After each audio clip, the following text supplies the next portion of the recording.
Welcome to the Rare Faith Podcast, where the solution to every problem is only an idea away, and where the same activity with just a little more awareness always yields better results. Award-winning best-selling author Leslie Householder brings some of her best information to this inspiring series of life-changing episodes that you won't want to miss. Show notes for this episode can be found at ararekindoffaith.com. I'm glad to be here, partly because when I was in the middle of the challenges, and those, they don't go away, there's always something to challenge us, but remembering back to some of my most difficult challenges, coming through on the other side of it and getting an epiphany that changes my whole paradigm on what I experienced and learning something from that, it kind of makes it okay that it happened if I can share what we learned and have it save somebody some pain. Hopefully you'll be able to take from it some lessons that we took and see a change even this week, even today, because of what we talk about. It seems that the goals, they're big, they're exciting, they're specific, they're awesome. The obstacles, it's frustrating when you have these goals and you know what needs to happen for them to be accomplished. And so often it requires something happening outside of your direct control. It requires people responding in certain ways. It requires resources being there that maybe you don't know where they're going to come from right now. If we could sum up what obstacles are, it's not having direct control over what happens. People have agency. The resources seem limited sometimes. Life gets in the way. We get stressed about other concerns when maybe we'd love to just spend all of our time pursuing our dream and passion, that there's dishes to be done, there's problems to solve, there's, all of these things.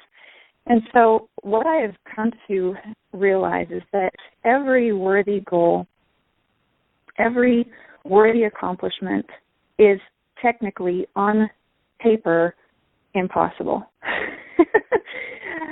Because if you were to weigh out everything that needs to happen against all the time that you have to work towards it or all the resources you have to put towards it, on paper, it's impossible. And so what every one of you are looking to do is accomplish something, quote unquote, impossible. And so the good news is that even though it appears impossible, it is not. And you know that. You know that it's not impossible because you've seen other people accomplish those goals.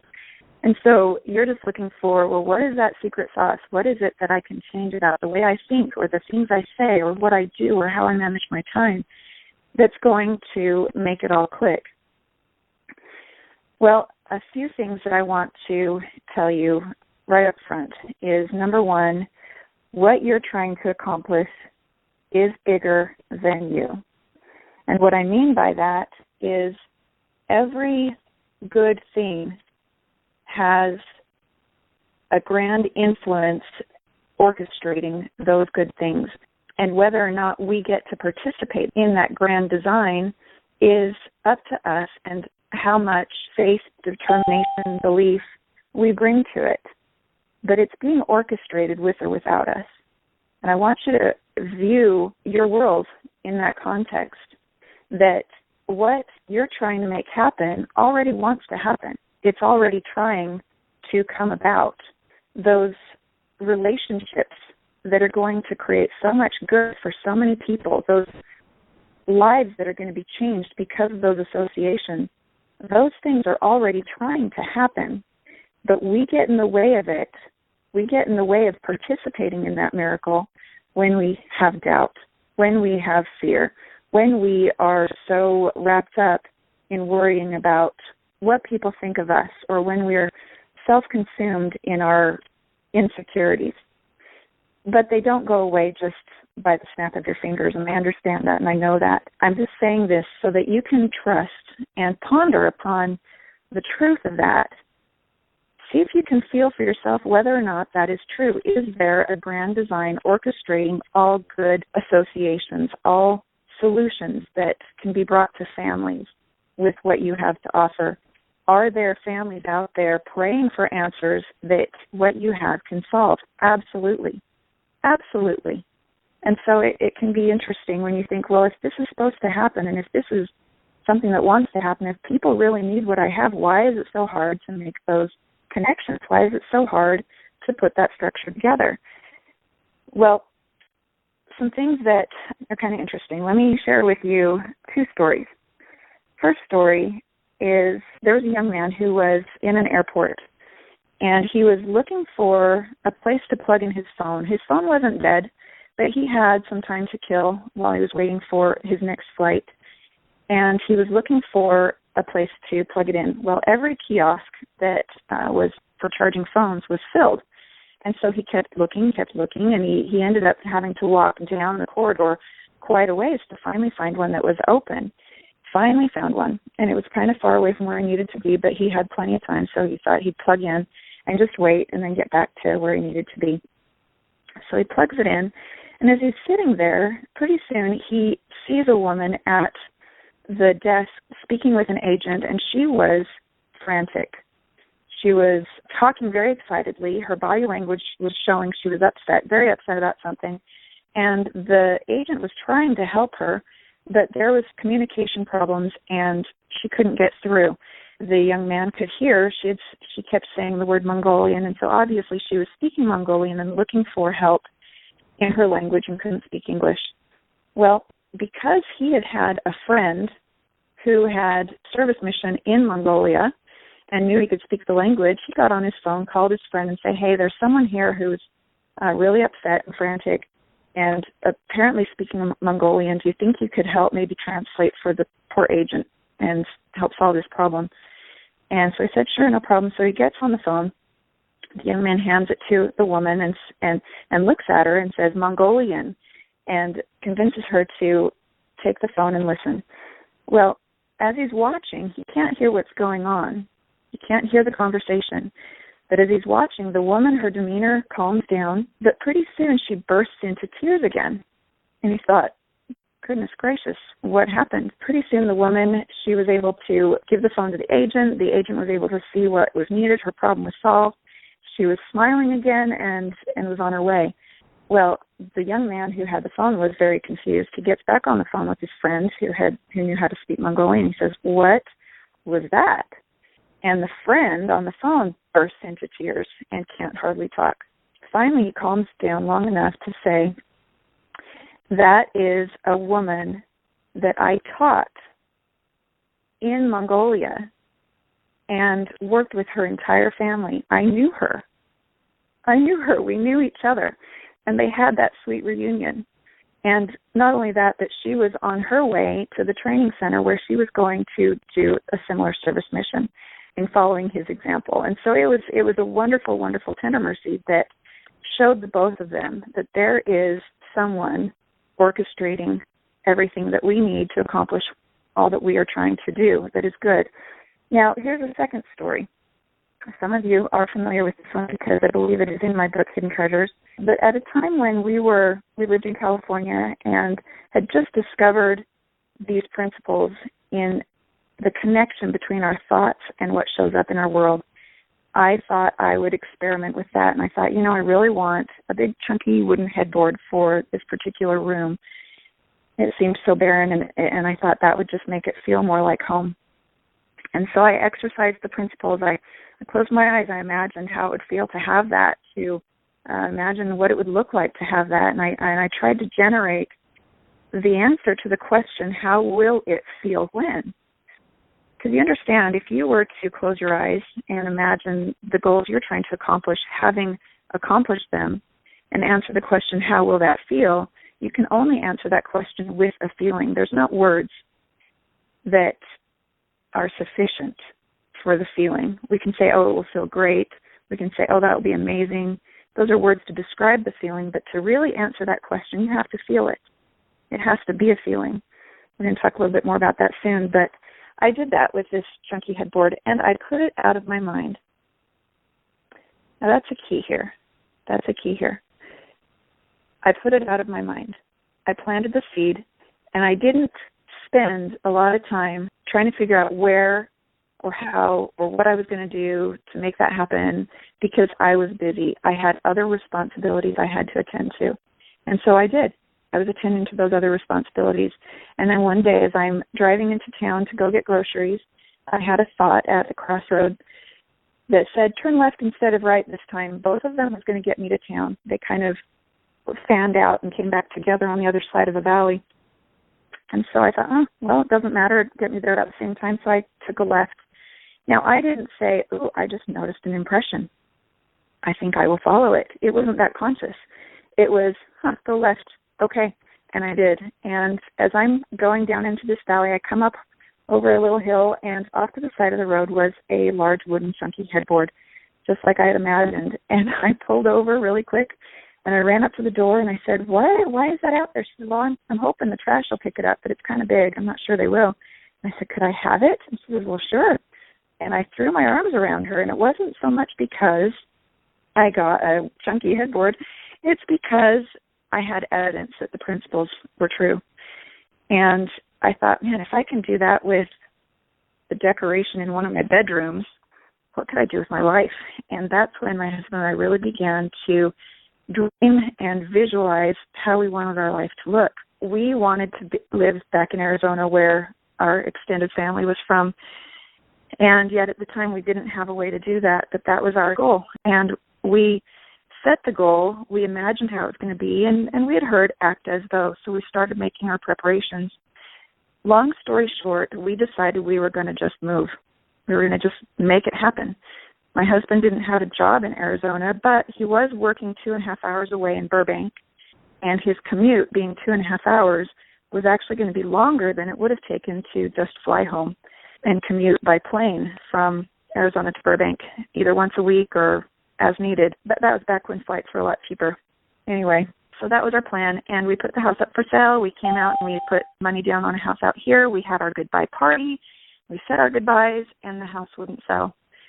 Finally, since things were not going the way we thought they should, exercising the principles the best we knew how, we had to take that failure as feedback and analyze it and look at, okay, what we thought would work isn't working. How can we adjust this? And here's another key I want you to write down. What you think you need isn't probably exactly what you need. And what I mean by that is, in order to accomplish your goals, you think you need people, you think you need sales. Well, that is absolutely going to be a part of the success. It is not what you need. All you really need is the next idea that will lead you to it. Remember, it's all being orchestrated already. How to participate is get in touch with those ideas that will solve the problems that you face. And the solution to every problem is only an idea away. And how quickly can you get an idea compared to how quickly can you get a new person enrolled? Or how quickly can you generate $1,000 in sales? Sometimes when we look at what needs to happen, it can be overwhelming, it can be discouraging, it can seem impossible, when really all you really need is to be guided with the right thoughts to do and say the right things. And so if I were to give you the formula, it would be, what do you want that goal for? Why is it important to you? What will this do for you? And if you can think about the reason and focus on that, spend some time imagining how that's going to feel. Put yourself in that place in your mind. I'm telling you, I know some of you will do this. Most of you probably won't. And let me tell you why I know that. Because for 7 years, my husband and I were in an organization attending events every month for 7 years. I counted up more than 100 events that were teaching us goal-setting principles, strategies for business development, personal development, all of that really empowering, motivating, building information. And I cannot tell you how many times I was told, picture what you want. And I'd say, yeah, I know I got that, but what do I do? How do I speak to the prospect? Picture what you want, dream big. Yeah, I got that, but how do I schedule my time? I was always looking to break down the process so that I could manage my time better, so that I could balance my family life better. I was in the details and not enough in the dream. Some of you who have read The Jackrabbit Factor, I hope you'll remember at the beginning that talks about the difference between taking certain steps versus chasing a goal or chasing a dream. You know, the whole principle of The Jackrabbit Factor is spotting the rabbit and letting it lead you. Inspired leaders are going to tell you step by step things that you can do to build your business. And some of you will follow those steps, step by step. And some of you will succeed because of it. But in my experience, I have found that the success that comes when you're partnering with unseen help to orchestrate all the parts and pieces that need to come together in order to do it in such a way that you don't burn out, in such a way that you don't ruin your family life in the process, in a way that you don't ruin your health in the process, in the way that you hold everything else together in the process, you need that unseen help. You really do. And so to partner with that unseen help is going to be how to keep all of the good things in your life growing. And so you do that, you partner with unseen help by spotting the rabbit, by creating the vision. Some of you have experimented with this by imagining what it's going to be like to cross stage and receive that award. I had those goals too, and we did cross stage and we did receive those rewards, but on the other side of it, the money wasn't there to represent that goal because we were more focused on the recognition than we were on what we thought that recognition would mean in our family life. It doesn't always work out that way. And I'd like to save you some pain and discouragement by hopefully helping you understand this early. One day I was so discouraged and so frustrated that things hadn't turned out the way we expected them to, that I was bitter. I was cynical. I was a little bit angry at all the speakers who had told us, dream big, picture what you want, blah, blah, blah. Well, yeah, they had my money because I attended the seminar. You know, they were happy because they had what they wanted. But all I got out of it was hope, and then 2 weeks later, sheer frustration and discouragement all over again. And so I was a little bit bitter. I'm like, I think this is probably a racket. You know, they're getting paid to tell us to have hope, but where's the money for me? How's that going to ever come? And so in this bitterness, I decided, you know what, picture what you want, dream big, fine, I will. So I went to bed. I'm like, I'll show them. I'm just going to check out. And I'm going to pretend like I have the life I want. If I can't have it in reality, I'm just going to check out. And this was my psychological self-preservation. And in the back of my head, I was thinking, oh, Leslie, you're so pathetic. Has it really come to this? Are you going to become the escapist, you know, have this escapist mentality and not really face your problems and not really do the work that needs to be done? You're just going to escape into a fantasy land. Yes, I am. Thank you very much. That's where I'm going next because I've had it. So I went to bed, and I had 2 children at the time. One was 4, one was 2. They were just playing on their own, getting their own food, and watching themselves while I went to bed. And I laid there, and I thought, you know, I want to be in a home. At the time, we were in this little apartment in a not-so-great part of town with cigarette smoke coming through the walls from our neighbors. We were not smokers, so that was not a pleasant experience, and it constantly gave me evidence that life was not the way I wanted it to be. But as I laid there, I closed my eyes and thought, picture what you want. Okay, well, picture what I want. I want to be in a house. I want a yard. And what would that feel like? I don't even know. How would that feel to actually be in the house I want? I have no idea. Yeah, we'd been dreaming, you know, like they taught us to. We'd been going to the home shows. We'd been walking through the homes. We'd been looking at the magazines. We'd been keeping images in front of us of what we wanted. But, you know, deep down, I didn't believe that we really could.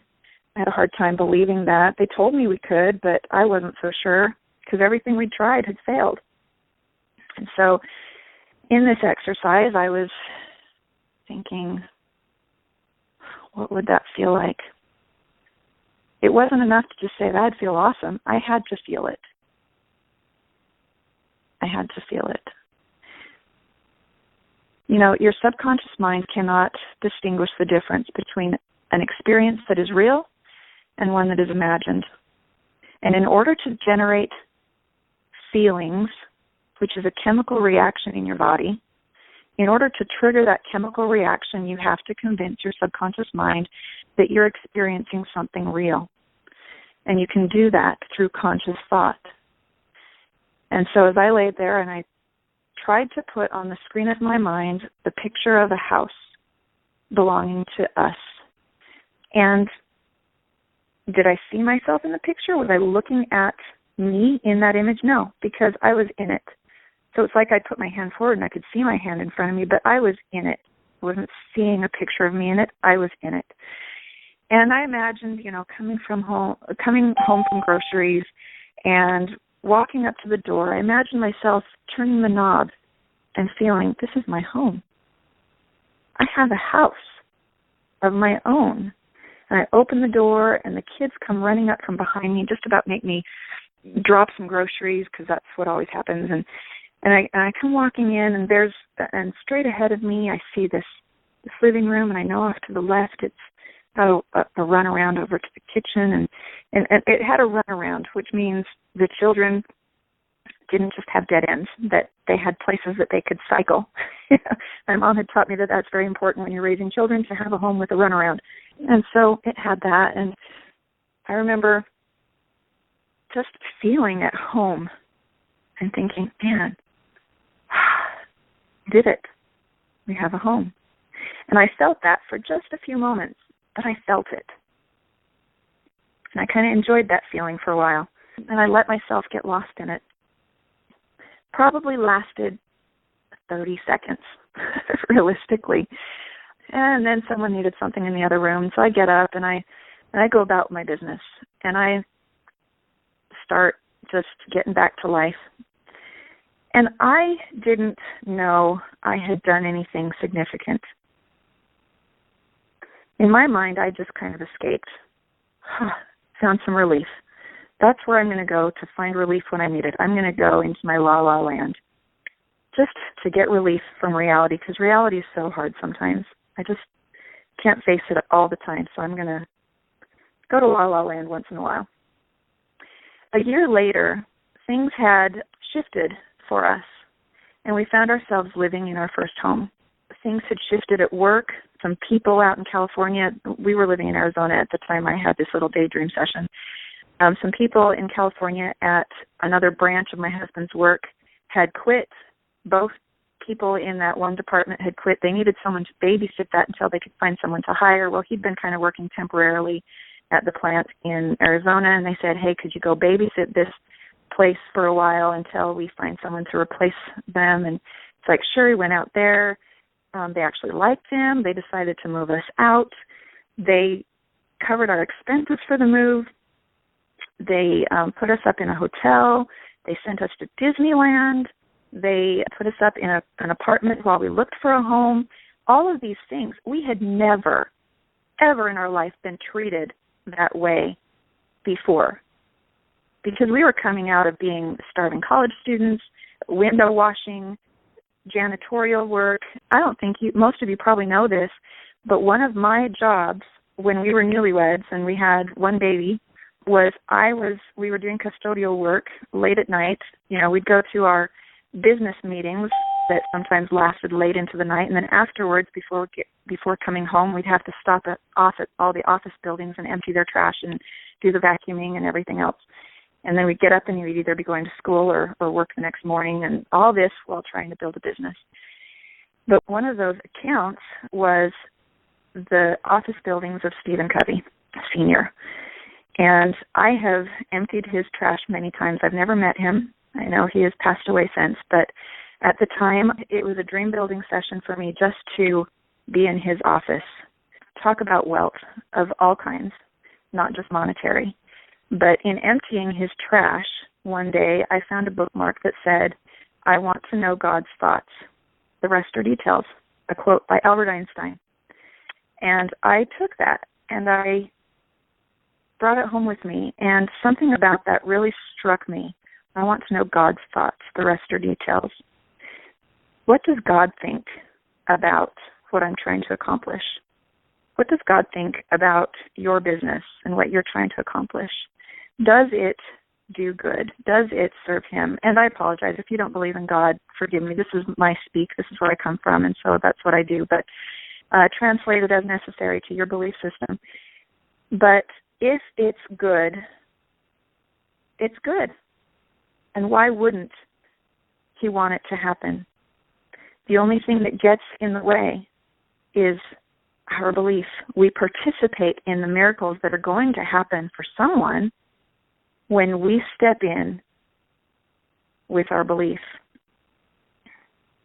Now, that's hard. How do you do that if you don't know how to believe? How do you believe in it if you're not sure if it's going to... How can you believe in something if you're not sure if it's going to happen? You want to know it's going to happen before you believe in it, right? Well, that's not how it works. It happens because you chose to believe. It will happen as you choose to believe. And here's something that I got wrong.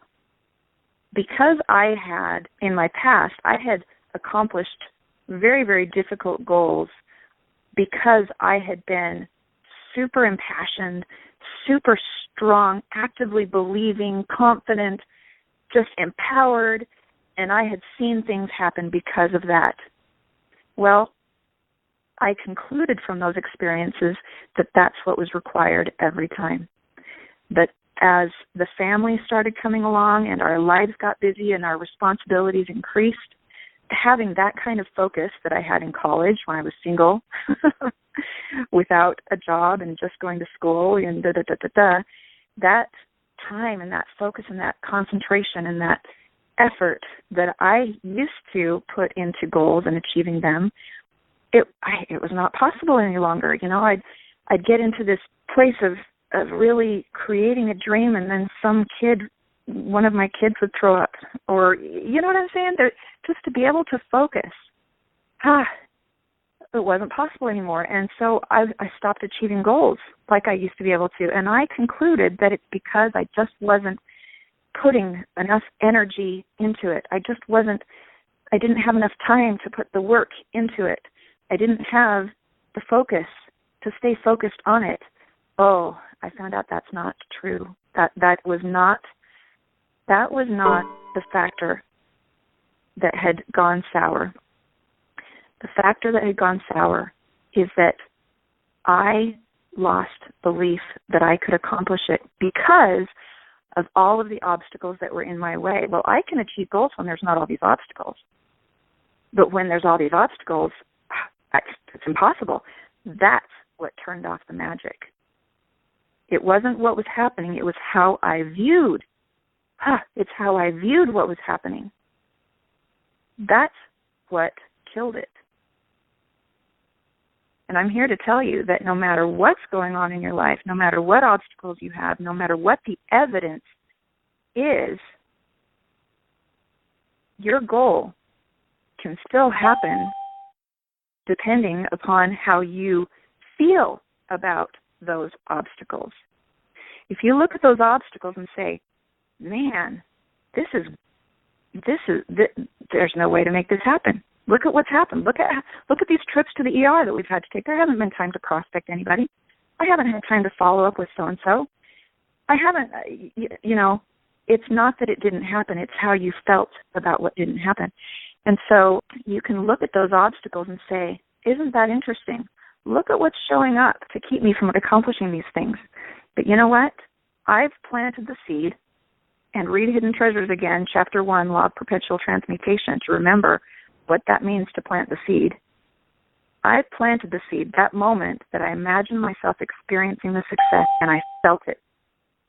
If you felt it, you successfully turned it over to your subconscious mind already. It's already in the works. It's already in the works. So when the obstacle shows up, you say, isn't that interesting? This is here, and it's testing me to see if I can believe anyway. Well, I choose to believe that by the law of polarity, the more difficult the circumstances, the worse the problem is, the greater the reward. Use that book, Hidden Treasures, as your guide to know how to think when you don't know what to think. Because as long as you make that choice in each of those moments that keeps belief, then those things being orchestrated are still on their way to you. Now, here's the thing about belief. It doesn't have to be that intense, passionate, ever strong, intense. It doesn't have to be like that, the way I used to think it had to be. All it has to be is a teeny, teeny, teeny little bit of belief with the absence of doubt. Those are two different things. Doubt is an action. It's something you do. It's not something that happens to you. It's something that you do. And when you feel it, you can consciously reject it and say, if you have to, speak it out loud, I choose to believe. I'm not going to believe because it will happen. It will happen because I believe. And so let me give you some tidbits, some things to help you stay in this mindset, because it's the mindset that changes everything. It's the mindset that determines how you respond to those obstacles. It's the mindset that determines whether or not you're going to find the solution to the problem you face right now. So I had said, you think you need people, you think you need the resources, you think you need these things, but when all you really need is the right idea. Well, how do you get that idea, and what am I talking about? For example, we're presently working on some goals of our own, and those goals require people to buy into our offering, what we have to offer. But I am going crazy every day getting things done just with my own family life. We have 7 children. I homeschool. 5 of them are still at home. We run this business. We have other responsibilities in the community. There's just a lot going on. But I know that I have planted the seed for where we're going because of those times that I have meditated upon that vision and planted the seed by allowing myself to feel it. Check that off the list. The seed has been planted. Now, all I have to do is make sure I don't pull up the seedling by doubting it. In other words, I don't say, oh, no, I wonder if that's not going to happen now. Nope, take that out. I know it's going to happen. Doesn't always happen in the right time. By right time, I mean in the time frame that I expect it to be or that I declare it to be. Sometimes it doesn't, because honestly there is a law of gestation, and you want it to come fully formed. Just like a woman who is pregnant with a baby, she wants that baby really bad. But if she sets the day, I'm going to have a baby in 4 months, she'd be foolish, and she doesn't even know she's being foolish. She should want the baby when it's fully formed, right? And so most importantly is to focus on the vision of what the final outcome is going to look like, what family life is going to look like, how that's going to feel, what it's going to feel like to be free to do all those things that you can't do right now because you're spread so thin doing these things you don't want to do. Focus on where you're going, how that's going to feel. Doing that plants the seed. And then go about your busy life. Do those busy things. Help your kids with their homework. Do all of those things knowing, trusting, believing, imagining that there are unseen things taking place right now that are orchestrating those acquaintances that are going to be made, all that. And in fact, instead of telling you what to do, I'd like to help you do it right now. We are on a call that's muted, so it's going to be quiet for just a little bit. I want you to pick something about the future that you hope to experience. And I'm going to encourage you that it not be crossing a stage for an achievement.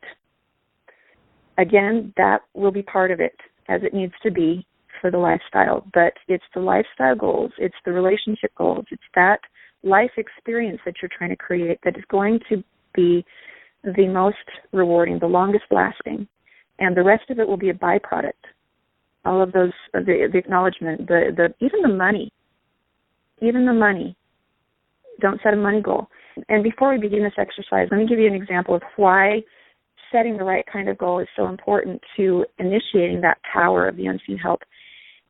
We had been told that if we showed 150 presentations in our business back 20 years ago, if we just showed 150 presentations, we would achieve this certain rank and be earning $2,000 a month passive income guaranteed, because nobody in the history of the whole organization had ever done 150 presentations and not made that much money. And we thought, whoa, awesome.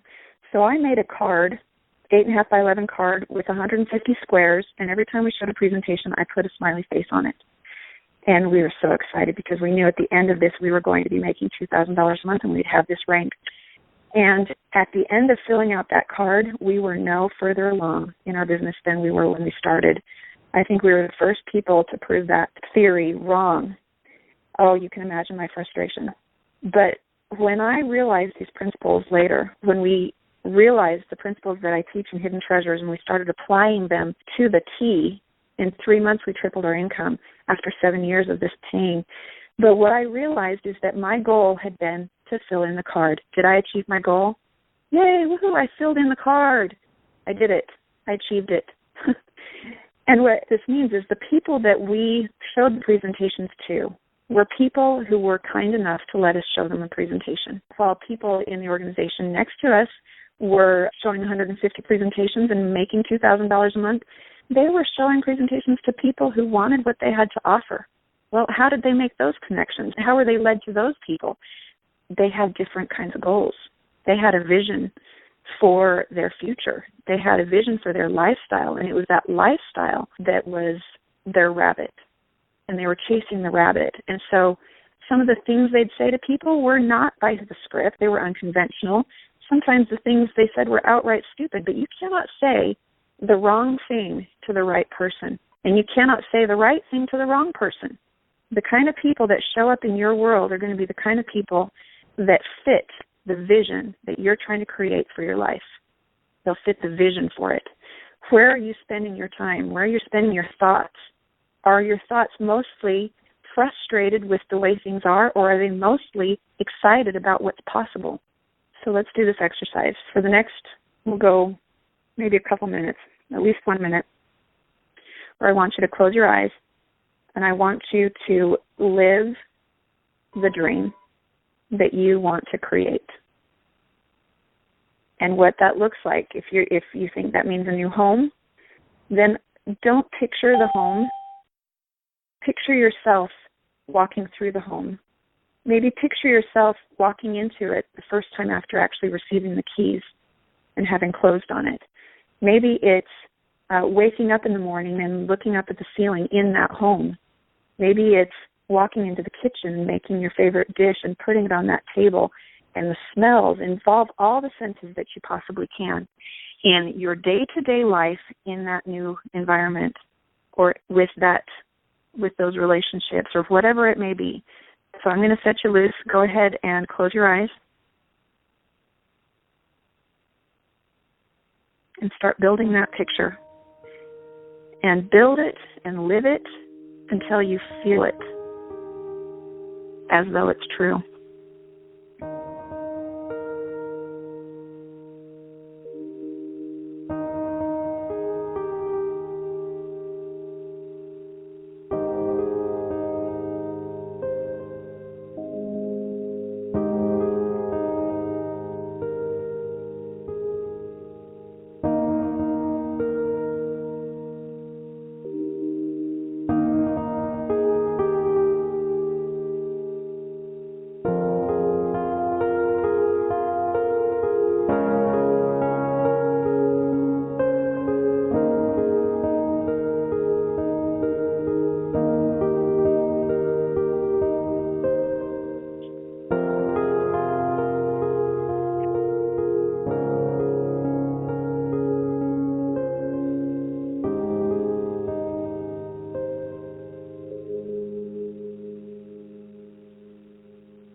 Okay.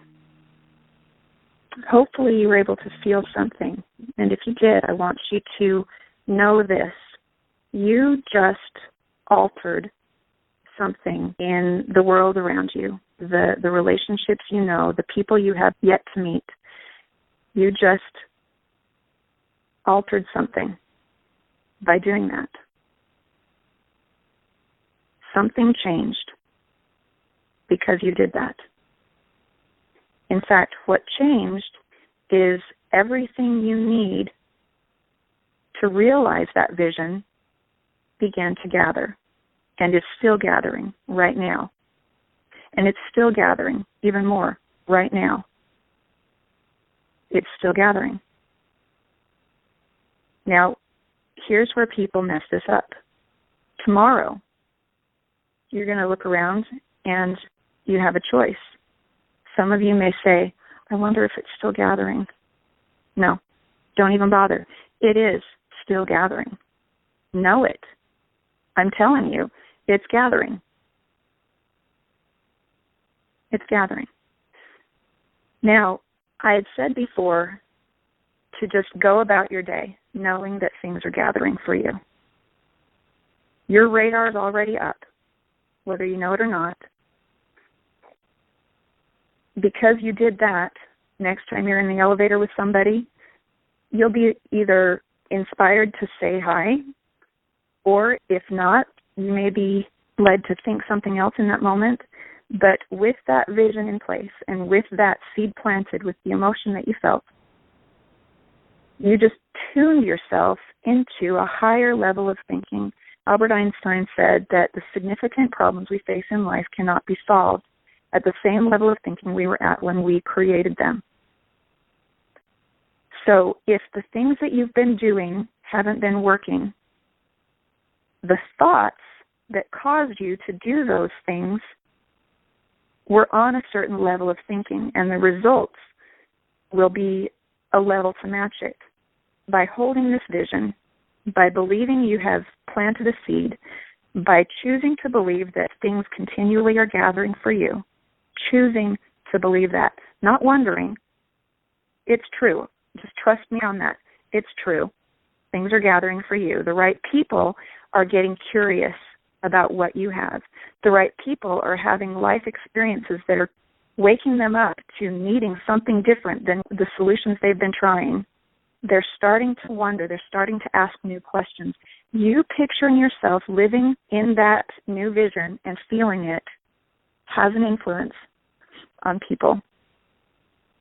They start asking and wondering new questions. They start responding to their challenges differently because something is telling them there's a better way. And those people are going to be led to someone with the solutions. You're not competing for anyone's business. You don't need to. You don't need to, because sometimes those challenges that they face in their life, sometimes those challenges show up in their life to get their attention, to lead them to you. You have the solution, but the real reason for that connection is something else that you can provide them and their family. Greater truth, greater principles, greater leadership.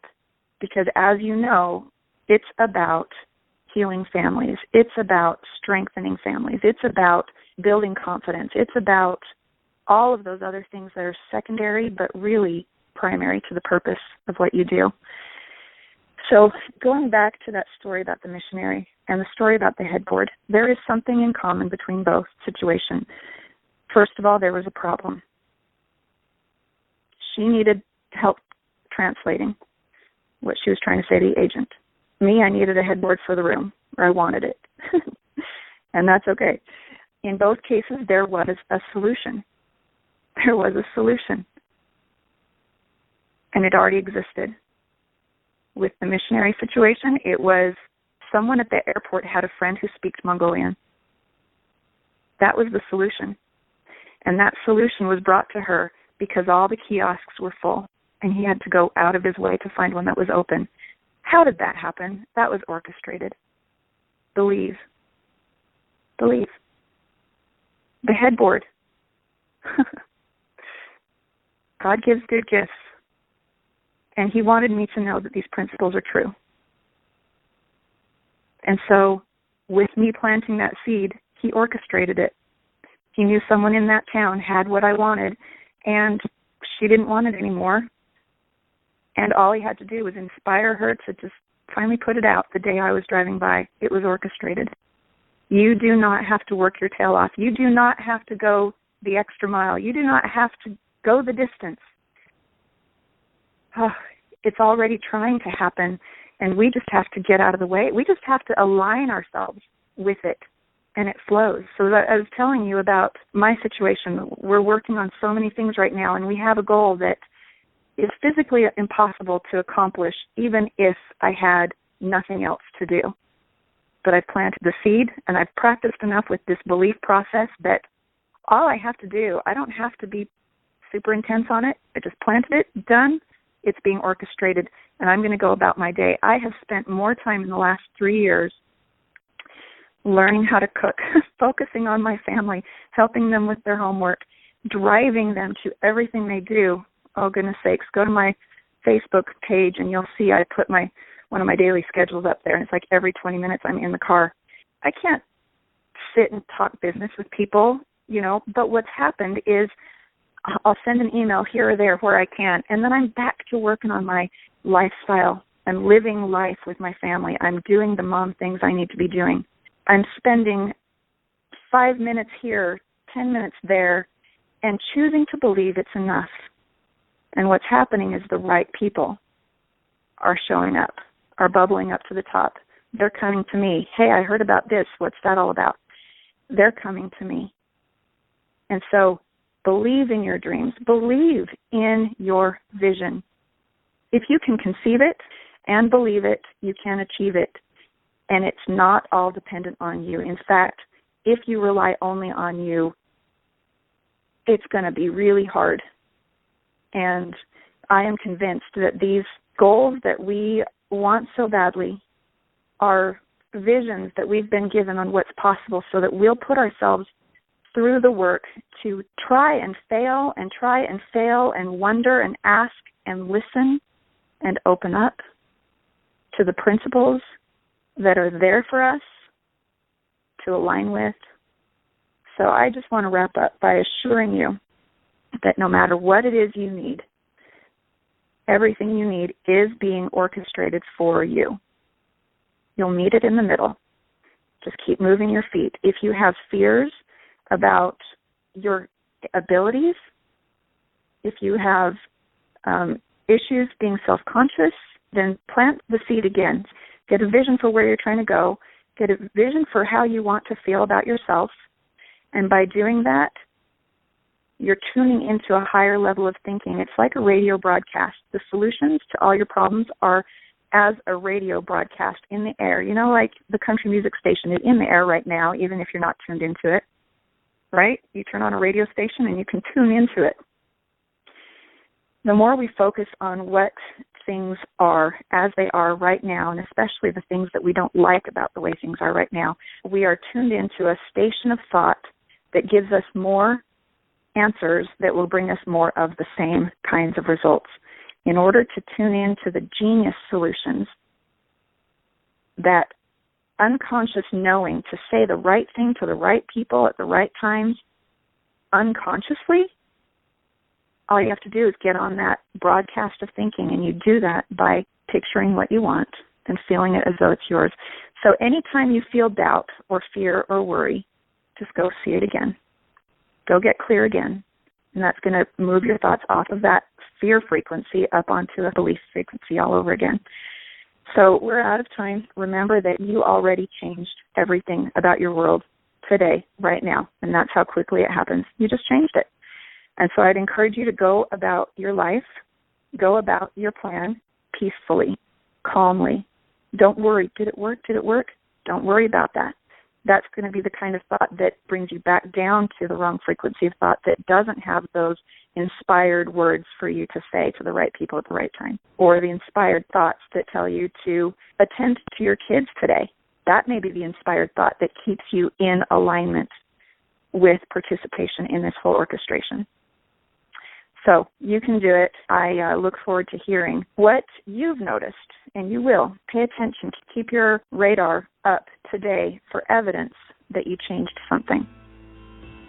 And then write about it so that you don't forget. Have a great week, everybody. This concludes today's episode of the Rare Faith Podcast. You've been listening to Leslie Householder, author of The Jackrabbit Factor, Portal to Genius, and Hidden Treasures, Heaven's Astonishing Help with Your Money Matters. All 3 books can be downloaded free at ararekindoffaith.com. So tell your friends and join Leslie again next time as she goes even deeper into the principles that will help you change your life.